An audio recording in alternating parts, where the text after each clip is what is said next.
Latest technology courses, best infrastructure మరియు అద్భుతమైన placements. Engineering లో మీ best choice Avian institute of engineering and technology, Ibrahimpatnam.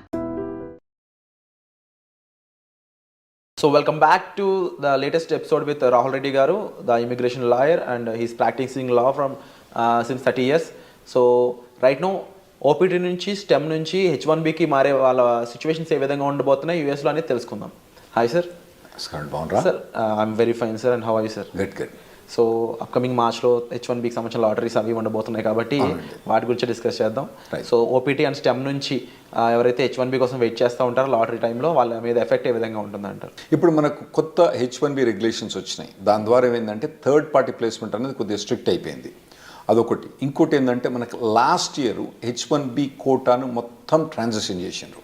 అంటే అంతకుముందు 7-8 ఇయర్స్ నుంచి ఎట్లుండే అంటే అంతకుముందు 3-4 ఇయర్స్ ఎట్లుండే అంటే ఒక 10 కంపెనీల నుంచి కూడా కొందరు ఫైల్ చేసిండ్రు, ఫ్రాడ్లెంట్ ఫైలింగ్స్ అయ్యి. అంటే ఒకవేళ కనుక కొన్ని జాబ్స్ ఉంటే 10 కంపెనీల నుంచి ఫైల్ చేసిన ఉన్నారు. అయితే ఇప్పుడు లాస్ట్ ఇయర్కి వచ్చేమటికి ఏమైందంటే నీకు ఒకవేళ కనుక 10 కంపెనీలు ఫైల్ చేసినా కూడా శ్రీనివాసరావు అన్నతను మాత్రం ఒకటే కాబట్టి అతనికి ఒకటేసారి లాటరీ వచ్చే ఛాన్స్ ఉంటుంది. అతని బిల్లుని 10 సార్లు బెటరు. ఓకే, మనం అప్పుడప్పుడు పెడతాం కదా, చిన్నప్పుడు పెట్టినప్పుడు మన పేరు ఇచ్చి పెడతాం. మన పేరు ఎక్కువ రాయాలంటే ఏం చేస్తాం, 10 సార్లు రాసి వేస్తాం. అటువంటి అలౌడ్ లేదన్నట్టు. ఇప్పుడు ఎన్నిసార్లు రాసినా కానీ ఒకటే చిట్టి ఆ శ్రీనివాసరావు గారి పేరుతోటి ఒకటే చిట్టి పోతుంది. ఆ చిట్టి ద్వారా అది లాస్ట్ ఇయర్ ఇంప్లిమెంట్ చేసిండ్రు. ఇప్పుడు కొత్త రెగ్యులేషన్స్ ప్రకారం ఏం చేసిందంటే దాన్ని రెగ్యులేషన్స్ ద్వారా చేయబట్టి ఏమైనా కోర్టుల కేసులు కానీ వాటిని ఎదుర్కోవడానికి ఈజీ అవుతాయని చెప్పి వాళ్ళు రెగ్యులేషన్ ద్వారా పోయినరు.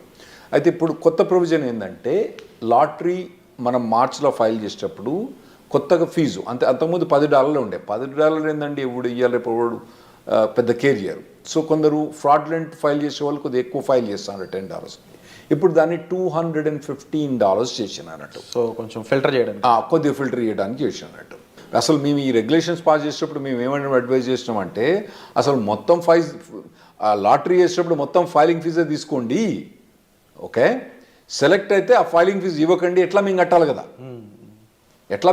ఫైలింగ్ ఫీజు కట్టాలి కదా, మేము ఇవ్వకండి అని చెప్పి మేము అడ్వైజ్ చేసినాం. వాళ్ళు ఇన్లే సరే ఏదో $215 చేసిండ్రు. సో ఇప్పుడు కొత్తగా ఓపీటీ నుంచి స్టెమ్ ఎక్స్టెన్షన్ నుంచి ఉన్న వాళ్ళు ఇప్పుడు మార్చ్ అంటే మనకు దగ్గరకు వచ్చింది. ఇప్పుడు ఆల్మోస్ట్ డిసెంబర్ అయిపోతూనే ఉంది. మార్చ్కు మీకు H1B లాటరీ ఉంది. ఇప్పటి నుంచే మీరు కంపెనీ కానీ కంపెనీ హెచ్ఆర్ కానీ కంపెనీ లాయర్ కానీ కాంటాక్ట్ చేసి టచ్లో ఉండి మీరు H1B ఫైల్ చేయడానికి రెడీ కాండి. అండ్ వీళ్ళు ఎటువంటి జాబ్స్ని చూస్ చేసుకోవడానికి స్కోప్ ఉంటుందంటారు ముఖ్య H1B టైంలో? నార్మల్గా అంటే మన వాళ్ళందరూ కంప్యూటర్ ప్రొఫెషనల్స్ ఉంటారు కాబట్టి మనకు 3 టైప్స్ ఆఫ్ జాబ్స్ ఉంటాయి నార్మల్గా అండి. ఒకటి ఎండ్ క్లయింట్ అంటే నార్మల్గా కోకోలా కంపెనీ, లేదంటే నెక్స్ట్ ఇంప్లిమెంటేషన్ పార్ట్నర్, ఈ డెలాయిట్, కాగ్నిజెంట్, ఇన్ఫోసిస్ అన్ని ఇంప్లిమెంటేషన్ పార్ట్నర్ టైప్ ఉంటాయి. ఇంకోటేమో ABC కన్సల్టింగ్ కంపెనీ, చిన్న కంపెనీస్ ఉంటాయి. అయితే మనం మొదలు కవర్ చేసిన ఎపిసోడ్లో ఏంటంటే కోకోలతో కంపెనీతో పనిచేస్తే కొద్దిగా మంచిగా ఉంటుంది H1B ప్రొవిజన్స్ అని చెప్పినాం.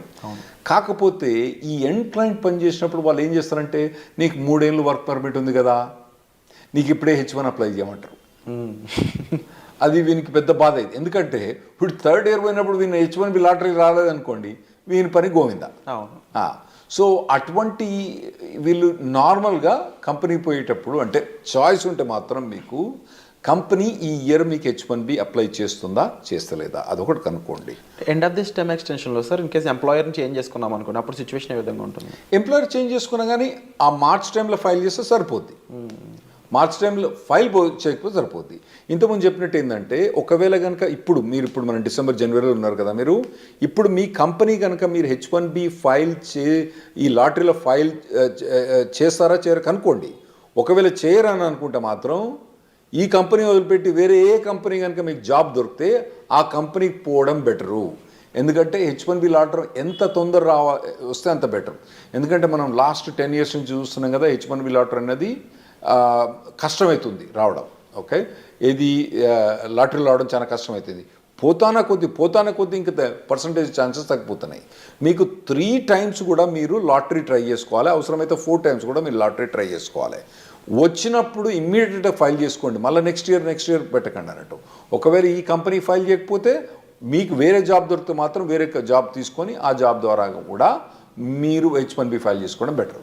స్టెమ్ స్టూడెంట్స్కి ఎలాంటి ప్రొటెక్షన్ ఉంటుంది సార్? అంటే ఎక్స్పైరేషన్ ముందు జాబ్ పోయినట్లయితే వాళ్ళకి ఏమైనా ప్రొటెక్షన్ ఉంటుందా? ఏముండదండి, గోయిందా అంతే. ఇప్పుడు H1B ఇప్పుడు ఉందనుకోండి, ఇప్పుడు మార్చ్లో లాటరీ ఉంది, ఫిబ్రవరిలో జాబ్ పోయిందనుకోండి, మార్చ్లో వాళ్ళు ఫైల్ చేయరాదు అన్నట్టు. అయితే కొందరు ఏం చేస్తారంటే ఈ కన్సల్టింగ్ కంపెనీ ద్వారా పోయి ఫ్రాడ్లెంట్గా వాళ్ళకి డబ్బులు ఇచ్చో జాబ్ లేకున్నా ఫైల్ చేయించుకుంటారు. అవి అయితే నేను అవాయిడ్ చేయమని చెప్తా. ఎందుకంటే మీరు లాంగ్ రన్లో చూసుకోండి, మళ్ళీ కాకపోతే ఇండియాకి వచ్చి మీరు మళ్ళీ H1B లాటరీ అప్లై చేసుకోవచ్చు, కానీ ఇటువంటి ఫ్రాడ్లెంట్ కంపెనీస్ మాత్రం పోకండి. జెన్యున్ జాబ్ ఉంటే మాత్రమే మీరు H1B ఫైల్ చేయించుకోండి. జెన్యున్ జాబ్ లేకపోతే ఎప్పుడు కూడా H1B ఫైల్ చేయించుకోకండి. లేదు, ఇన్ కేస్ జాబ్ పోయింది అనుకున్న టైంలో స్టెమ్ ఓపీటీ మెయింటైన్ చేస్తూ ఎంప్లాయర్ మార్చుకునే స్కోప్ ఉంటుందా? స్టెమ్ ఓపీటీలో మనకు 90 days ఆఫ్ అన్ఎంప్లాయ్మెంట్ అలౌడ్ అండి. సో ఆ డేస్ని అక్కడక్కడ మెయింటైన్ చేసుకోవాలి. అదే అక్కడ మెయింటైన్ చేసుకోవచ్చు. మెయింటైన్ చేసుకొని దెన్ వేరే జాబ్ కనుక హాప్ ఆన్ అయితే అప్పుడు H1B ఫైల్ చేసుకోవచ్చు. కాకపోతే ఈ మార్చ్లో ఈ H1B లాటరీ ఎప్పుడు ఫైల్ చేస్తారు? మార్చ్ 1 నుంచి టిపికల్గా మార్చ్ 20th కొద్దిగా డేట్స్ అటు ఇటు చేంజ్ అవుతా అంటే ఒక 5-6 రోజులు అటు ఇటు చేంజ్ అవుతా అంటే ఆ టైంలో కనుక జాబ్ లేకపోతే కథం, మనోడు మళ్ళీ నెక్స్ట్ ఇయర్ వెయిట్ చేయాల్సి వస్తుంది. ఈ 90 days కాకుండా, ఈ టైం పీరియడ్ కాకుండా స్టెమ్ ఓపీని ఎక్స్టెన్షన్ చేసుకోలేమంటారా? స్టెమ్ ఓపీటీ అంటే 90 days అన్ఎంప్లాయ్మెంట్ ఎక్స్టెండ్ చేసుకోవడమా, లేదా 2 years స్టెమ్ ఓపీటీని ఎక్స్టెండ్ చేసుకోవడం? లేదండి, స్టెమ్ ఓపీటీ అన్నది 2 yearsకు లిమిటెడ్. అయితే అందులో కొన్ని చిన్న చిన్న ఎగ్జామ్షన్స్ ఉన్నాయి. ఇప్పుడు H1B అన్నది మనం మార్చ్లో లాటరీ ఫైల్ చేసినా కూడా యాక్చువల్ H1B అనేది అక్టోబర్ దాకా స్టార్ట్ కాదు. అయితే ఒకవేళ స్టెమ్ ఎక్స్టెన్షన్ కనుక ఈ ఏప్రిల్ నుంచి అక్టోబర్ మధ్యలో కనుక ఒకవేళ స్టెమ్ ఎక్స్టెన్షన్ ఎగ్జాస్ట్ అవుతుంది అనుకోండి, అంటే ఇతని స్టెమ్ ఎక్స్టెన్షన్ జూన్లో ఎక్స్పైర్ అవుతుంది అనుకోండి, ఇతను H1B ఫైల్ చేస్తే ఈ స్టెమ్ ఎక్స్టెన్షన్ ఆటోమేటిక్గా జూన్ నుంచి అక్టోబర్ దాకా ఎక్స్టెండ్ అయింది. అట్లా కొన్ని లిమిటెడ్ ఎగ్జామ్షన్, దాన్ని మేము క్యాప్ గ్యాప్ అంటాం అన్నట్టు. క్యాప్ గ్యాప్ అంటాం. అది ఎప్పటి నుంచి? నార్మల్గా టిపికల్గా ఏప్రిల్ నుంచి అక్టోబర్ దాకా ఎక్స్టెండ్ అయింది. ఏది ఏదైతే కంపెనీ ఉందో H1B change of status file చేస్తే ఆటోమేటిక్గా క్యాప్ గ్యాప్ అన్నది ఏప్రిల్ నుంచి అక్టోబర్ దాకా ఎక్స్టెండ్ అయింది. అండ్ మనం ముందు మాట్లాడుకున్న ఈ రూల్స్ అండ్ రెగ్యులేషన్స్ అన్నీ కూడా పార్ట్ టైంలో కూడా అప్లైకబుల్ అవుతాయా? అంటే ఇప్పుడు స్టెమ్ వాళ్ళు పార్ట్ టైం కూడా సేమ్ ఇదే చేయొచ్చా, లేదా ఫుల్ టైమే చేయాలి కంపల్సరీ? మీరు అన్నట్టు ఒకవేళ కనుక H1B జాబ్ ఫైల్ చేసిన అనుకోండి, పార్ట్ టైం కూడా వాళ్ళు ఎక్స్టెండ్ చేసుకోవచ్చు. ఏది టిపికల్గా ఏప్రిల్ నుంచి అక్టోబర్ దాకా. అయితే ఇప్పుడు కొత్తగా వచ్చిన రెగ్యులేషన్స్ ఏవైతే January 17, 2025 అప్లికే అవుతాయో దానికి యాక్చువల్లీ స్టూడెంట్స్ కొద్దిగా ఈజీ ప్రొవిజన్ ఇచ్చిండ్రు.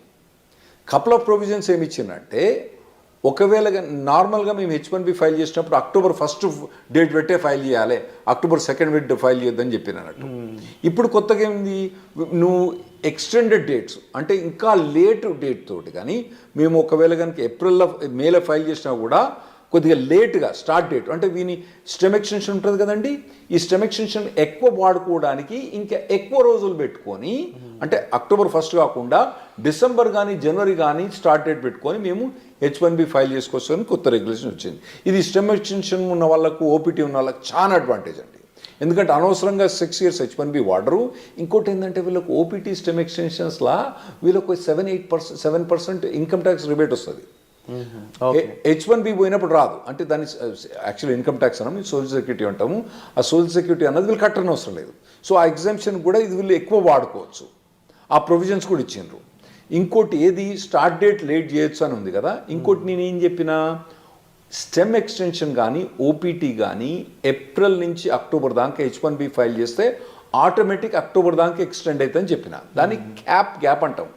దాన్ని వాళ్ళు ఏం చేశారంటే, క్యాప్ గ్యాప్ అన్నది అక్టోబర్ దాకా కాకుండా ఏప్రిల్ అంటే మళ్ళీ నెక్స్ట్ ఏప్రిల్ దాకా వాళ్ళు ఎక్స్టెండ్ చేసినట్టు, అంటే దాదాపుగా 1 year ఎక్స్టెండ్ చేసినట్టు. ఓకే. కాకపోతే దాని కిటికీ ఏంటంటే, ఈ క్యాప్ గ్యాప్కు H1B అన్నది ఫైల్ చేయడం కంపల్సరీ. చేసిన వాళ్ళకి మాత్రం లాటరీలో సెలెక్ట్ అయ్యి H1B ఫైల్ చేసిన వాళ్ళకే ఈ క్యాప్ గ్యాప్ వర్తిస్తుంది. అంటే ఇప్పుడు తర్వాత ఈ క్యాప్ గ్యాప్ ఎక్స్టెన్షన్ కూడా H1B లాటరీలో సెలెక్ట్ అయ్యి H1B ఫైల్ చేసిన వాళ్ళకే ఈ క్యాప్ గ్యాప్ అన్నది వర్తిస్తుంది. అంటే ఈ ప్రొవిజన్ నార్మల్గా తీసుకొచ్చిన అవసరం ఏం పడిందంటే, H1B నార్మల్గా 5-6 మంత్స్లో అప్రూవ్ అయిపోద్ది. లేదంటే మనోడు ఎక్కువ పైసలు కట్టేస్తారు 3 వారాలకే అప్రూవ్ అవుతుంది ప్రీమియం ప్రాసెసింగ్కి. కొత్త అడ్మినిస్ట్రేషన్ వస్తుంది కదా, కొత్త అడ్మినిస్ట్రేషన్ అప్పుడు ఈ కొత్త అడ్మినిస్ట్రేషన్ కొత్తదేం కాదు, అంతకుముందు ఉన్నదే. అంతకుముందు మమ్మల్ని నరక యాతలు పెట్టింది ఈ అడ్మినిస్ట్రేషన్. వాళ్ళు ఈ ప్రీమియం ప్రాసెసింగ్ ఇవన్నీ సస్పెండ్ చేసినారు. అయితే ఇప్పుడు క్యాప్ అనేది అక్టోబర్ దాకానే, ఇదివరకు పాత రూల్స్ ప్రకారం అక్టోబర్ దాకానే ఎక్స్టెండ్ అయ్యి అక్టోబర్లో H1 అప్రూవ్ కాలేదనుకోండి, ఇడు జాబ్ చేయకుండా కూర్చోవాలి. అప్పుడప్పుడు పెద్ద కంపెనీలు ఏం చేస్తాయి, జాబ్ చేయకపోతే చట్పో నీ H1 తీసేస్తాను తీసిపో, జాబ్ తీసేసిపోతాడు. అప్పుడేమవుతుంది, నా గరక నా ఘాటక అవుతాడు వీడు. అయితే ఇప్పుడు కొత్త ప్రొవిజన్ ప్రకారము ఒకవేళ ట్రంప్ అడ్మినిస్ట్రేషన్ వచ్చి H1 ప్రీమియం ప్రాసెసింగ్ తీసేసిన, అంటే ఎక్స్ట్రా $2,500 కట్టినా కూడా, దానికి ఎక్కువ ఫాస్టర్ ప్రొవిజన్ తీసేసినా కూడా, మనోడు అక్టోబర్ దాటిన తర్వాత, అంటే వీని వర్క్ పర్మిట్ ఒకవేళ జూన్లో అయిపోయినా కూడా అక్టోబర్ దాకా కాకుండా మళ్ళీ ఏప్రిల్ దాకా ఇతను జాబ్ గ్యాప్ మీద జాబ్ చేసుకోవచ్చు. అది ఈ January 17th మనకు వచ్చే రెగ్యులేషన్స్ తోటి చాలా అడ్వాంటేజ్ అవుతుంది మనకు. ఓవరాల్గా డిఫరెంట్ అప్లికేబుల్స్ అయితే రానున్నాయి అనేది అర్థమవుతుంది క్లియర్గా. అండ్ కొన్ని బెనిఫిషరీస్ కూడా కనిపిస్తూ ఉన్నాయి డెఫినెట్లీ. అండ్ బిఫోర్ జాబ్ వీళ్ళు STEM OPT వాళ్ళు ఎటువంటి రిక్వైర్మెంట్స్ ఉంటాయి సార్ అప్లై చేయడానికి? అంటే OPT STEM ఎక్స్టెన్షన్ ఈ రెండిట్లు అంటారా? అంటే వీళ్ళు మొదటి నుంచి కాలేజీలో చదువుతున్నప్పుడే వీళ్ళకు ఆన్ క్యాంపస్ రిక్రూట్మెంట్ నడుస్తుంటుందండి. వాటిల్లో పార్టిసిపేట్ చేయాలి. ఇంకోటి ఏంటంటే, మీకు ఇంతకుముందు చెప్పినట్టు ఏంటంటే, వీళ్ళు మొదటి నుంచి కూడా ఏదో టెక్నాలజీ తీసుకొని, హాట్ టెక్నాలజీ తీసుకొని, కరెంట్ టెక్నాలజీ తీసుకొని, దాని మీద కంప్లీట్గా ఇంటర్న్షిప్స్ కానీ, తర్వాత ఎడ్యుకేషన్ కానీ, ట్రైనింగ్ కానీ తీసుకొని, ఒకవేళ టెక్నాలజీ మారితే మళ్ళీ ఇమీడియట్గా మారండి టెక్నాలజీ. కానీ ట్రైనింగ్ అన్నది ఇక్కడ కూర్చొని ఆ సినిమాలు చూసిన దానికి వీటి చూసిన దానికన్నా ఇటు పక్క పోయి ఈ ట్రైనింగ్ ఇటువంటివన్నీ తీసుకోవడం చాలా మంచిది. ఎందుకంటే నార్మల్గా ఇక్కడ జనరల్ ప్యాకేజ్ ఏంది 5 lakhs 6 lakhs ఉన్నది, అక్కడ మీకు 80 లక్షల నుంచి మొదలైంది ప్యాకేజ్. సో మీకు 6 lakhs నుంచి 80 లక్షలకు ఉండే పెర్ఫార్మెన్స్ మీరు అక్కడ యూఎస్కి వస్తుండ్రు కాబట్టి, మీరు చేసే పెర్ఫార్మెన్స్ కూడా 10 times బెటర్ ఉండటానికి మీరు షార్పన్ అప్ కావాలి. అది మొదటి నుంచి ప్రిపేర్ కాండి. చక్కగా OPT అయిపోయిన తర్వాత అప్పుడు ఎతుకుతలే జాబ్, తర్వాత చూసుకుంటలే. ఇప్పుడైతే సినిమాలు చూస్తా, షికార్లు పోతా, తాగుతా, తింటా, బిర్యానీ తింటా, పొద్దుగాల మధ్యాహ్నం, సాయంత్రం అయితే వాలీబాల్ ఆడతా, కానీ తర్వాత చూసుకుంటా, OPT అయిపోయిన తర్వాత చూసుకుంటే మాత్రం అది తప్పుడు పని. మీరు మొదటి నుంచి ఇంజనీరింగ్ కాలేజ్ నుంచి ఫస్ట్ ఇయర్ నుంచి, ఒకవేళ మీరు US రాదలుచుకుంటే, మీరు ఇక్కడ కూర్చొని ఎక్కడనో 5 లక్షల ప్యాకేజ్ 6 లక్షలు తీసుకుంటే మీ ఇష్టం.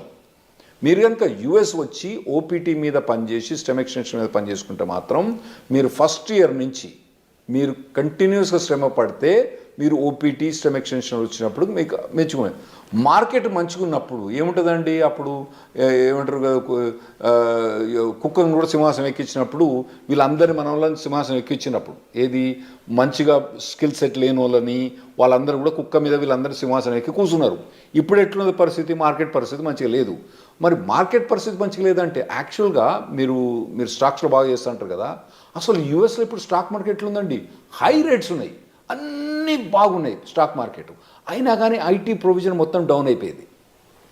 ఎందుకైందంటే మెయిన్ ప్రొవిజన్ ఏంటంటే 2021 ఎప్పుడైతే మన కోవిడ్ అయిపోయిందో అప్పుడు ఎట్లా హైర్ చేసిందంటే, అమెజాన్ కొన్ని కంపెనీస్ అయితే ఒకటే అండి, మీ శాలరీ ఎంత, ఇన్కమ్ ట్యాక్స్ చూపేరా అని వీళ్ళు పట్టుకుపోయారు. నీ W2 ఎంత, నీ W2లా ఓకే నీకు 80 లక్షలు వస్తుంది, ఓకే ఒకటేరా నీకు, ఇగో 1,60,60,000 అంతే, వారు ఏం మాట్లాడలేదు. అట్లా చాలా మందిని హైర్ చేసిండ్రు. చక్కగా తీసుకుపోయి కుక్కను తీసుకుపోయి సింహాసనం మీద కూర్చోబెట్టిండ్రు. ఇప్పుడు ఏమైతుందంటే వాళ్ళందరూ చాలా మంది లే ఆఫ్స్ అవుతుండ్రు, ఇంపాక్ట్ చూపిస్తున్నారు. ఇప్పుడు కొత్తగా వచ్చే పురాణాలకు మాత్రం ఆ లగ్జరీ ఏదైతే 2021-22లో ఏదైతే హైరింగ్ చూసిండ్రో, ఆ తర్వాత అంతకుముందు హైరింగ్ చూసిండ్రో, ఇంకా ముందు మీరు చూడరు. ఆర్టిఫిషియల్ ఇంటెలిజెన్స్ అనేది బాగా డెవలప్ అయింది. దాంతో ఏమవుతుందంటే ఈజీగా ప్రోగ్రామింగ్ అయిపోతుంది. కాబట్టి మీ జాబ్స్ అన్నవి చాలా కష్టమవుతాయి. మీరు మొదటి నుంచి ప్రిపేర్ కాండి. స్పెషల్గా మీరు US రాదలుచుకున్న వాళ్ళు మాత్రం మొదటి నుంచి ప్రిపేర్ అయ్యండి. మీరు ఇక్కడనే ఉండి చిన్న చిన్న జాబులు చూసుకుంటే మీ ఇష్టం. అక్కడ కనుక మీకు హై లెవెల్ జాబ్ కావాలంటే అక్కడ లో లెవెల్ జాబ్స్ ఉండవు, ఎందుకంటే వీళ్ళకి జాబ్ ఇవ్వడానికి వీలుండదు అక్కడ.